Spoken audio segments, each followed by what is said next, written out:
මොකක් හරි වැඩක් පටන් ගන්නකොට මෙන්න මේ වැඩේ නම් කරන්න එපා. තමාරයට වාහනයක් ගන්න එක වෙන්න පුළුවන්. පාඨමාලාවක් හදාරනවා වෙන්න පුළුවන්. උපාධියක් පටන් ගන්නවා වෙන්න පුළුවන්. එහෙම නැත්නම් වෙනම ආකාරයක ක්‍රියාවලියකට සම්බන්ධ වීමක් වෙන්න පුළුවන්. මේ මොනම කරත් අපි කරන පළවෙනි වැරද්ද තමයි සෝෂල් මීඩියා වල මේක ප්‍රචාරය කරලා ලෝකෙට අනබල ගන්න එක. මේක එච්චරම හොඳ දෙයක් නෙවෙයි. මෙහෙම ප්‍රැක්ටිස් කරලා බලන්න. වැඩේ පටන් ගන්න. සයිලන්ස් එකේ කරගෙන යන්න.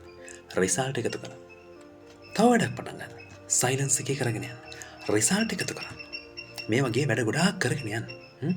සයිලන්ස් එකේ වැඩේ කරගෙන යන්න. පටන් අරන් කරගෙන යන්න. පස්සේ ඔබට රිසල්ට් ගොඩාක් එකතු වෙලා තියෙනවා.